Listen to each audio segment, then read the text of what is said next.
Amém, meus irmãos. Antes de começar também, eu quero perguntar para vocês, irmãos, vocês sabem quais são as prioridades, as nossas prioridades espirituais? Quem sabe listar aí as nossas prioridades espirituais? Alguém se arrisca? A primeira prioridade nossa, Deus como igreja, né? Primeira prioridade nossa, Deus. A segunda prioridade, família. Terceira, trabalho. E quarto, igreja. Amém? Vamos repetir para a gente não esquecer. Primeira prioridade, Deus. Segundo, família. Terceiro, trabalho. E quarto, igreja. Amém? Eu quero falar nesta noite sobre prioridades. Peço aos irmãos que abram a sua Bíblia. Mateus, capítulo 1. Mas não é em Mateus que eu vou falar. Eu quero que você abra em Mateus. Abriram aí? Mateus, capítulo 1. Irmãos, abriu Mateus? Agora voltem aproximadamente 8 páginas. 1, 2, 3, 4, 5, 6, 7, 8. A minha deu 8 para chegar em Ageu. Foi uma forma de eu fazer aqui para vocês achar Ageu. Porque se eu disser abra em Ageu, aí começa aquela... Ai, onde é que é Ageu? Meu Deus. Então, para acalmar o coração, abre Mateus e volte umas 6 ou 7 páginas aí para Ageu. Amém? Glória a Deus, irmãos. Nós vamos ler aqui em Ageu. Deu 12, irmão, na sua? Eu fiz, mas na minha deu 7, né? Amém, meus irmãos. Livro do profeta Ageu, capítulo 1. Ageu exorta o povo a reedificar o templo. Esse é o título que está na minha. A palavra do Senhor diz assim: no segundo ano do rei Dario, no 6º mês, no primeiro dia do mês, veio a palavra do Senhor, por intermédio do profeta Ageu, a Zorobabel, filho de Salatiel, governador de Judá, e a Josué, filho de Josadaque, o sumo sacerdote, dizendo: assim fala o Senhor dos exércitos.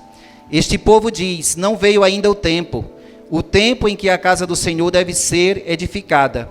Veio, pois, a palavra do Senhor por intermédio do profeta Ageu, dizendo: acaso é tempo de habitardes vós em casas apaineladas, enquanto esta casa permanece em ruínas? Ora, pois, assim diz o Senhor dos exércitos: considerai o vosso passado. Tendes semeado pouco e semeado muito, tendes semeado muito e recolhido pouco. Comeis, mas não chega a fartar-vos. Bebeis, mas não dá para saciar-vos. Vestivos, mas ninguém se aquece. E o que recebe salário, recebe-o para pô-lo no saquitel furado.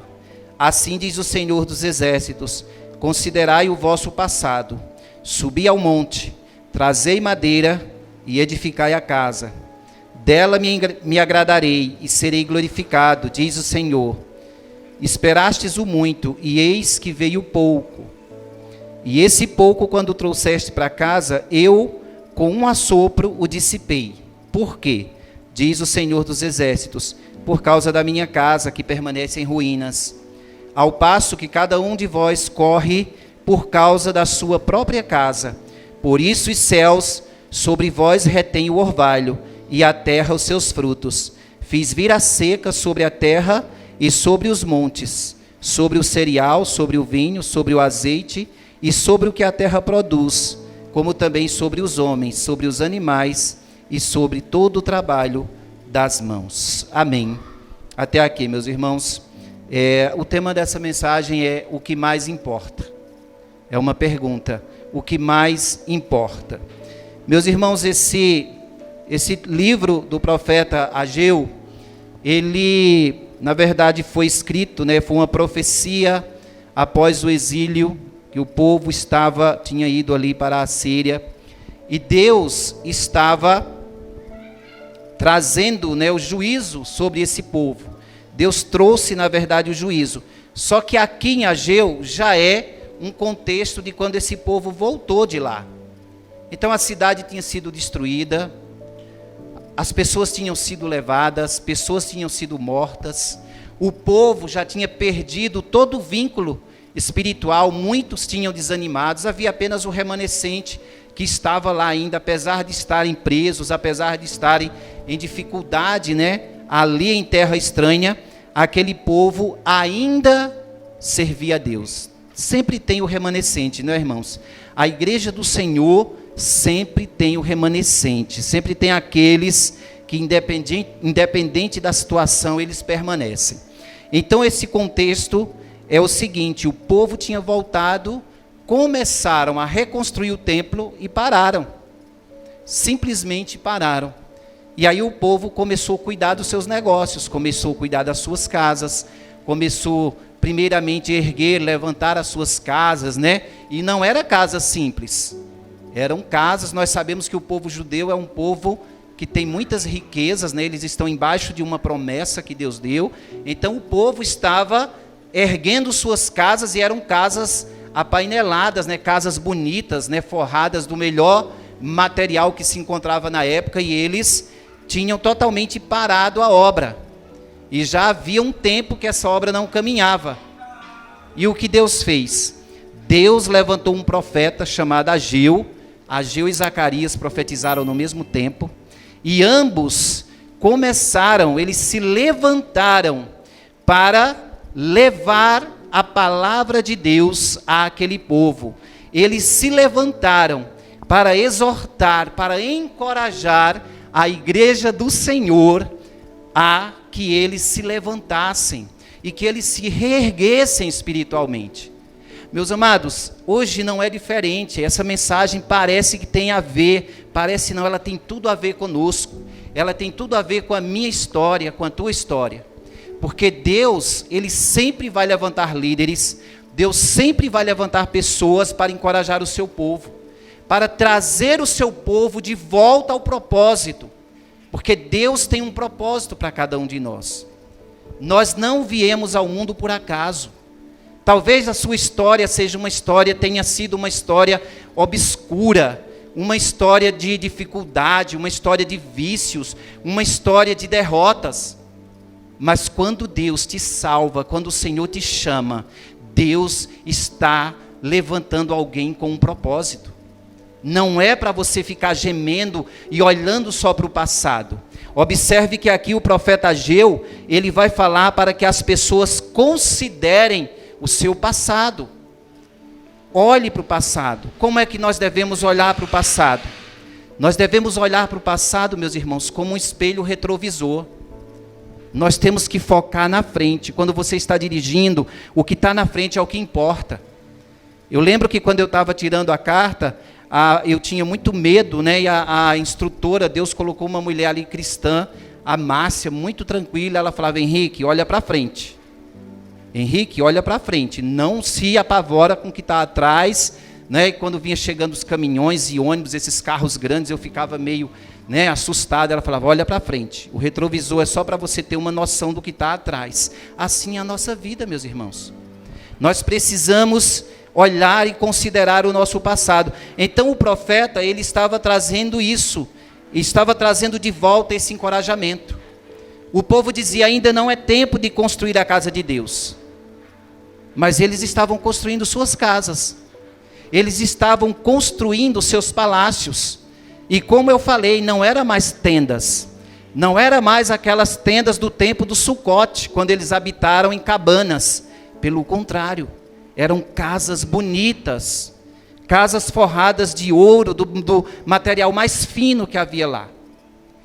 Mas, amados, o povo estava negligenciando a obra de Deus. Assim tem sido também, meus amados, conosco. Às vezes nós estamos trabalhando constantemente, Deus tem nos agraciado, Deus tem dado para nós tantas riquezas, tantas coisas, E uma das maiores riquezas, como eu estava conversando esses dias com meus filhos lá em casa, num devocional, é você ter saúde, é você ter paz, é você poder deitar e dormir.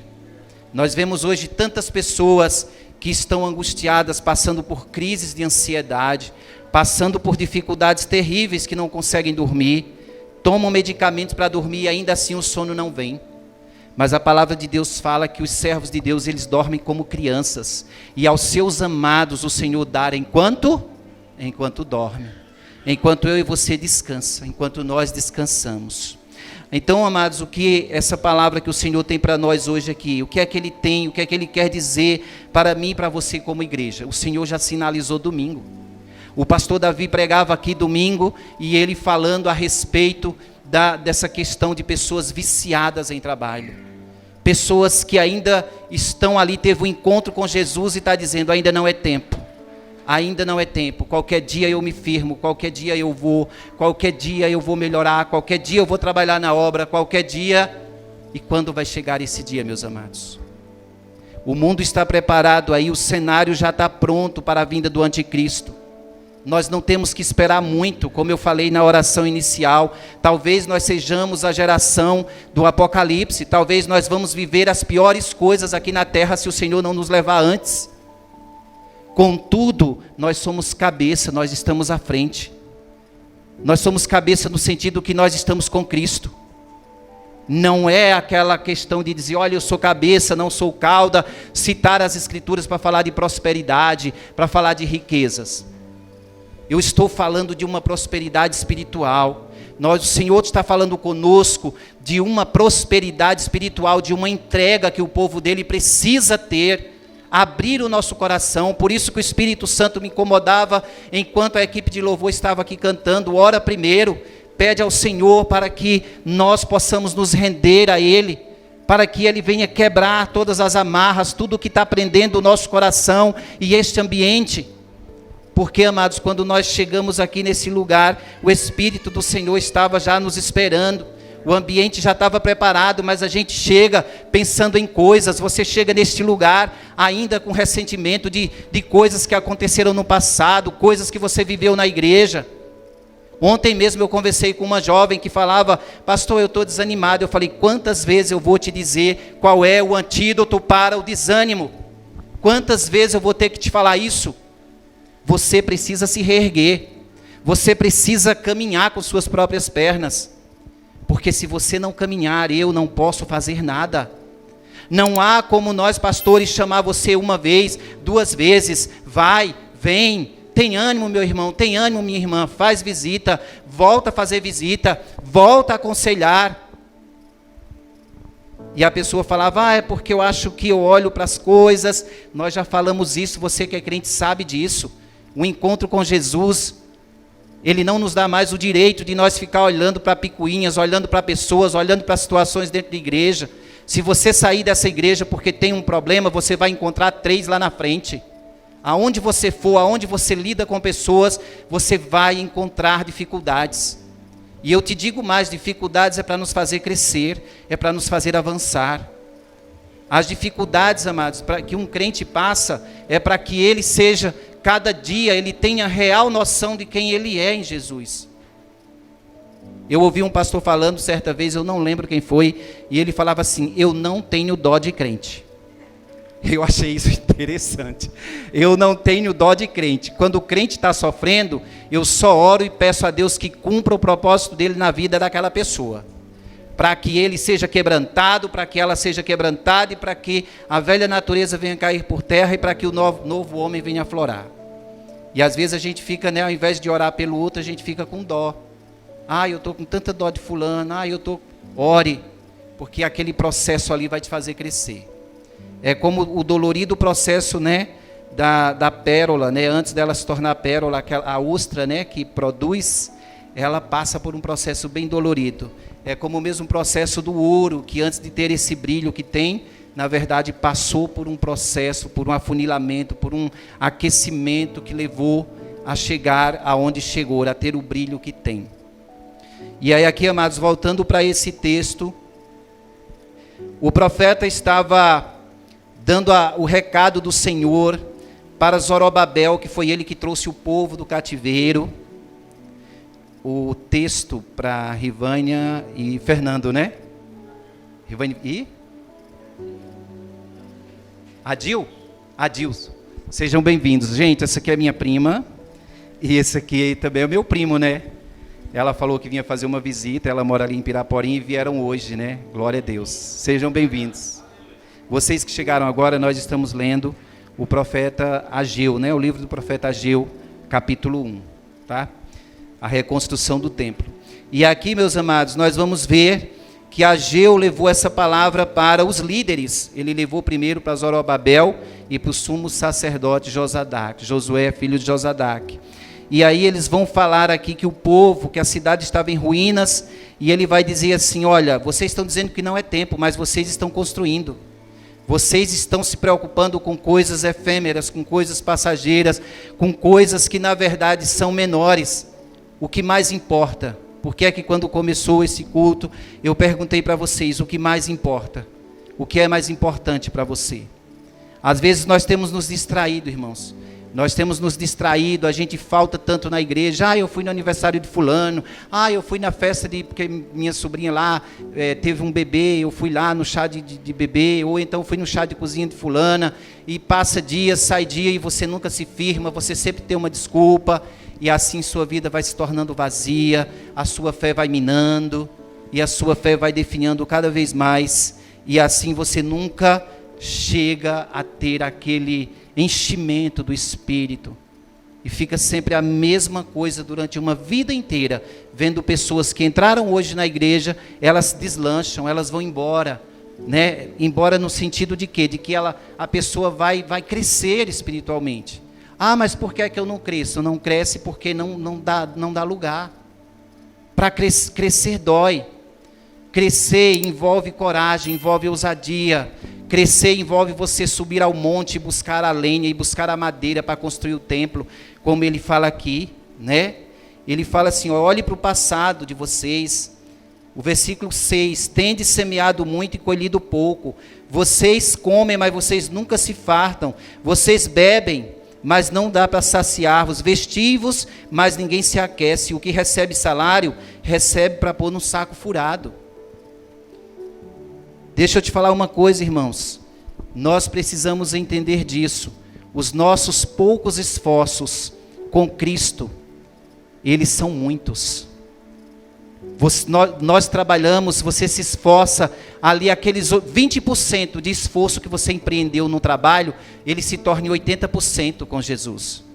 Agora, 80% de esforço que você empreendeu para ganhar dinheiro, para edificar a tua casa, para cuidar só de você, e você abandonou a casa de Deus, nunca mais você pisou o pé na casa do Senhor, isso tudo você vai ficar frustrado, porque o resultado de muito trabalho e pouca confiança e pouca comunhão com o Senhor, o resultado, obrigado irmã Ellen, o resultado é frustração. O resultado não é outro, é frustração. Então o profeta veio para cutucar o povo, para que o povo se levantasse, mas ele foi diretamente onde? Nos líderes. O pastor está falando essa palavra para mim, é para você, mas primeiro foi para mim. Levanta você, levanta pastor Davi, levanta a pastora Miriam, levanta a pastora Roberta, levanta a diaconisa Néia, levanta a diaconisa Ellen. Os líderes dessa igreja se levantem e encoraja o povo, exorta o povo, admoesta para que o povo tenha coragem e volte ao seu propósito inicial.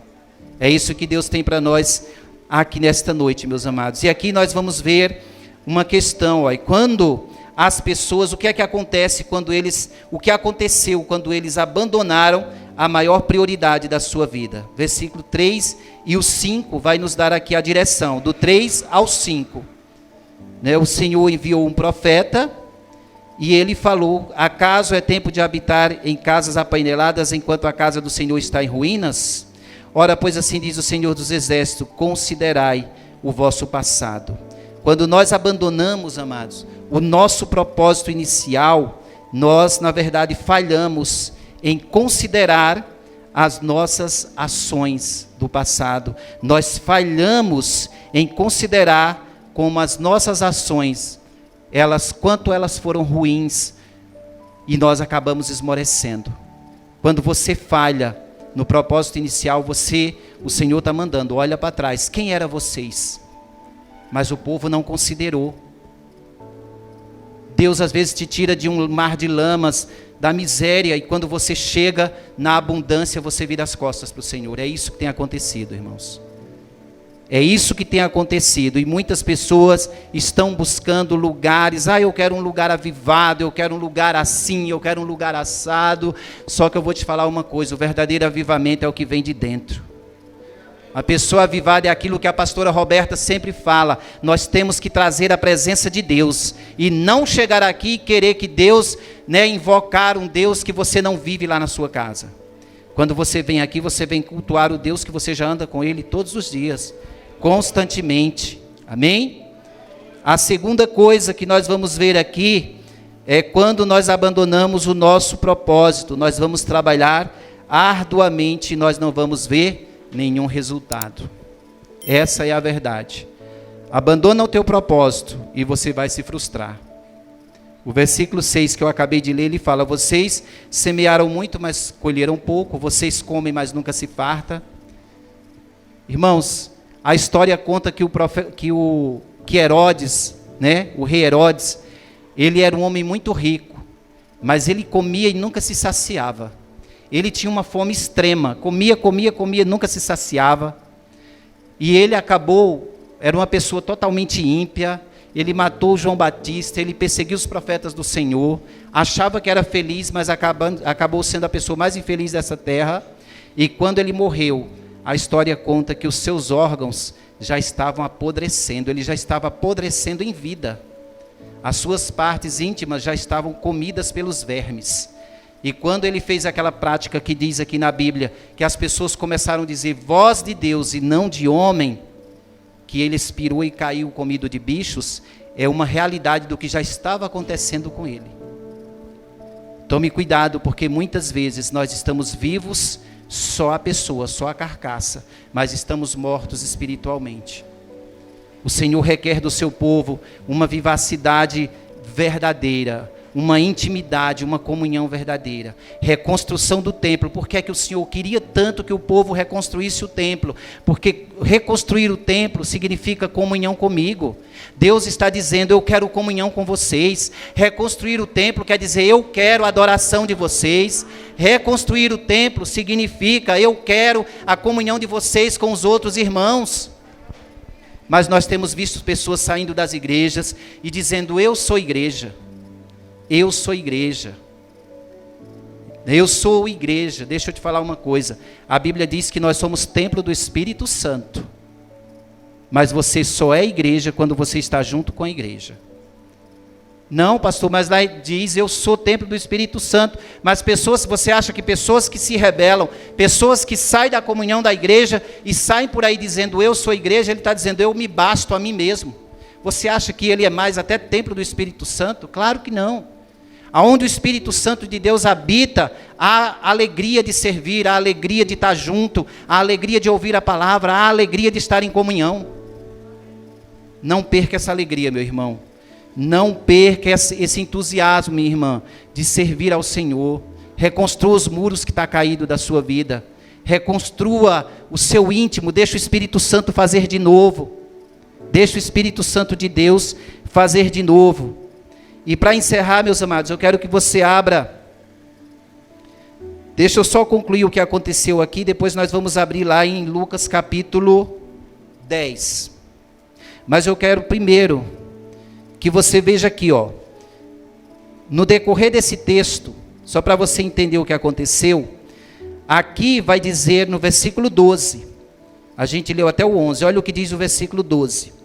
Então Zorobabel, filho de Salatiel, e Josué, filho de Josadaque, o sumo sacerdote, e todo o resto do povo atenderam a voz do Senhor seu Deus e às palavras do profeta Ageu, as quais o Senhor seu Deus o tinha mandado dizer, e o povo temeu diante do Senhor. Amém? Diante de uma palavra dessa, não é para você se sentir menosprezado e nem para você recuar. é para você atender a voz de Deus e dizer: eu preciso ser redirecionado, eu preciso fazer minha rota de novo, eu quero voltar ao meu primeiro amor, eu quero reconstruir as ruínas em que se tornaram as minhas entranhas, o meu coração e a minha mente, que se perderam com pensamentos, com mágoas, com pensamentos fúteis. Eu quero reconstruir, eu quero priorizar. Eu quero priorizar Deus na minha vida. E para a gente encerrar, abra lá em Lucas capítulo 10. Lucas capítulo 10, versículo 38. Aqui tem a história de duas irmãs, Marta e Maria, quando Jesus passou lá. E aqui, amado, se você ler, você vai perceber, indo eles de caminho, entrou Jesus num povoado, e certa mulher chamada Marta hospedou na sua casa. Tinha ela uma irmã chamada Maria, e esta quedava-se assentada aos pés do Senhor a ouvir-lhe os ensinamentos. Marta agitava-se de um lado para outro, ocupada em muitos serviços. Então se aproximou de Jesus e disse: Senhor, não te importas de que minha irmã tenha deixado que eu fique a servir sozinha? Ordena-lhe, pois, que venha ajudar-me. Respondeu-lhe o Senhor: Marta, Marta, andas inquieta e preocupadas com muitas coisas. Entretanto, pouco é necessário, ou mesmo uma só coisa. Maria, pois, escolheu a boa parte, e esta não lhe será tirada. Amém? O que eu quero dizer com isso, meu amado? A boa parte é louvar a Deus. A boa parte é sentar-se aos pés do Senhor e ouvir a sua voz. A boa parte você fez, que foi estar aqui, aos pés da cruz, aos pés de Jesus, ouvindo a sua voz. Amém? Glória a Deus. Aplauda o Senhor por essa palavra em nome de Jesus.